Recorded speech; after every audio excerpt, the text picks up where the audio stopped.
क्या होता है जब एक अभिमानी राजा यह ठान ले कि वह स्वयं भगवान के प्रिय ब्रह्म ऋषि से भी बड़ा बनकर दिखाएगा? क्या तप, बल और ज्ञान सिर्फ अर्जुन से मिलता है या उसके लिए आत्मा को खड़ूंचना पड़ता है? नमस्कार दोस्तों, आज हम जानेंगे ब्रह्म ऋषि वशिष्ठ और विश्वामित्र की वह अमर कथा जो आत्मशुद्धि, साधना और समर्पण का प्रतीक है। प्राचीन काल में सप्तऋषियों में से एक थे ब्रह्म ऋषि वशिष्ठ। वे न केवल तपस्वी थे बल्कि ब्रह्म ज्ञानी भी थे। उन्हें वेदों का गूढ़ ज्ञान था और वे सत्य, संयम, करुणा और ध्यान के प्रतीक थे। उन्होंने जीवन को पूरी तरह जान लिया था और संसार के सभी बंधनों से मुक्त होकर ब्रह्म ज्ञान को प्राप्त कर लिया था। वे एक वन में एक सुंदर आश्रम में रहते थे जहाँ वे शिष्यों को शिक्षा देते, यज्ञ करते और तपस्या में लीन रहते। उनके पास थी एक कामधेनु की पुत्री नंदिनी, जो उनकी तपस्या और पुण्य के फलस्वरूप उन्हें प्राप्त हुई थी। नंदिनी गाय एक कामधेनु थी जो साधु संतों की सेवा के लिए जो चाहे उत्पन्न कर सकती थी, अन्न, जल, स्वर्ण, वस्तु, कुछ भी। दूसरी ओर राजा कौशिक नामक एक शक्तिशाली राजा था। वह एक न्याय प्रिय परंतु अभिमानी राजा था। उसे अपने पराक्रम और युद्ध कौशल पर अत्यधिक गर्व था। एक बार वह अपनी सेना सहित शिकार करते करते ऋषि वशिष्ठ जी के आश्रम में पहुंचा। ऋषि वशिष्ठ जी ने अत्यंत आदर से उसका स्वागत किया। उन्होंने राजा कौशिक और उसकी विशाल सेना को उत्तम भोजन, विश्राम और सेवा दी। राजा को यह देखकर आश्चर्य हुआ कि एक तपस्वी अकेले इतनी बड़ी व्यवस्था कैसे कर सकता है। राजा हैरान होकर बोलता है, इतनी विशाल सेना और इतनी उत्तम व्यवस्था, यह कैसे संभव है मुनिवर? तब ऋषि वशिष्ठ ने कहा कि यह सब नंदिनी गाय की कृपा है, वह जो चाहे उत्पन्न कर सकती है। तब राजा ने कहा, ऐसी दिव्य शक्ति तो राज्य की सेवा में होनी चाहिए, ना कि किसी वनवासी के पास। और उसने नंदिनी को प्राप्त करने का आग्रह किया।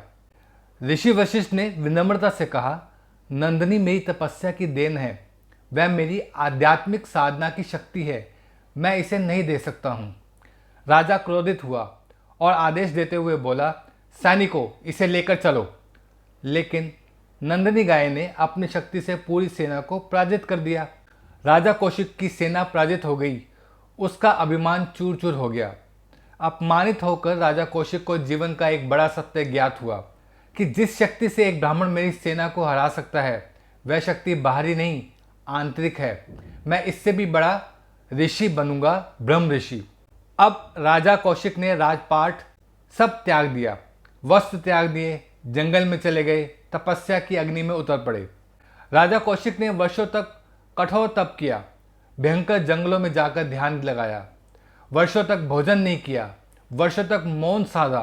धीरे धीरे उन्हें योग बल प्राप्त होने लगा। देवता भी भयभीत होने लगे कि यदि यह व्यक्ति पूर्ण ब्रह्म ऋषि बन गया तो क्या होगा। लेकिन विश्वामित्र की परीक्षा केवल तप से नहीं थी, वह अहंकार, काम, क्रोध और लोभ से भी लड़ रहा था। जब देवराज इंद्र ने देखा कि विश्वामित्र ब्रह्म ऋषि बनने ही वाले हैं, तो उसने अप्सरा मेनका को भेजा। मेनका अत्यंत रूपवती थी। विश्वामित्र तप में था, लेकिन मन अभी भी अशांत था। मेनका के सौंदर्य ने तपस्वी को विचलित कर दिया। वे प्रेम में पड़ गए। वन में दोनों साथ थे और परिणाम स्वरूप एक कन्या का जन्म हुआ, शकुंतला। कुछ वर्षों बाद जब मोह का बादल छटा तो विश्वामित्र को अपनी भूल का आभास हुआ। विश्वामित्र अपने आप से कहते हैं, मैं फिर भटक गया, अब और दृढ़ता चाहिए। वह फिर से तप में लीन हो गए, पहले से अधिक गहराई से। विश्वामित्र ने फिर वर्षों की तपस्या की।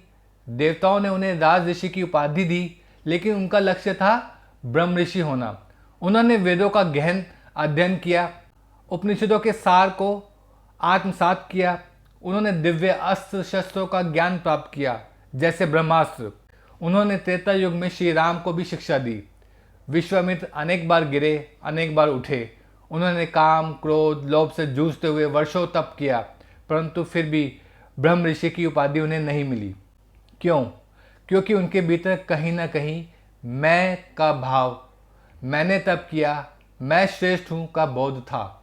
अंत में एक दिन उन्होंने अपने भीतर झांका, एकांत में बैठकर आत्म मंथन किया और पाया कि जब तक अहंकार की जड़ नहीं कटेगी तब तक आत्मज्ञान संभव नहीं। उन्होंने अपना मैं पूरी तरह छोड़ दिया। अब ना उन्हें अपमान से दुख होता था, ना प्रशंसा से सुख, ना क्रोध, ना कामना, ना द्वेष, ना प्रतिस्पर्धा, बस शांति, करुणा और समर्पण। तभी स्वयं ऋषि वशिष्ठ उनके पास आए और बोले, अब तुम पूर्ण हो गए हो। अब तुम न केवल ऋषि हो, न केवल महर्षि, बल्कि तुम ब्रह्म ऋषि हो। अब तुम विश्व के सच्चे मित्र हो, यानी कि विश्वामित्र। मैं तुम्हें यह उपाधि देता हूँ। दोस्तों, इस प्रकार वह जो कभी क्रोध और अहंकार से भरा एक राजा था, वह विश्व का मित्र बना, विश्वामित्र। इस कथा से हमें क्या सीखने का मिलता है दोस्तों? कि सच्ची शक्ति बाहरी नहीं, आत्मा के भीतर होती है। हर गिरावट के बाद उठने का साहस ही असली तप है, और जब मैं मिटता है तभी ब्रह्म प्रकट होता है। नमस्कार।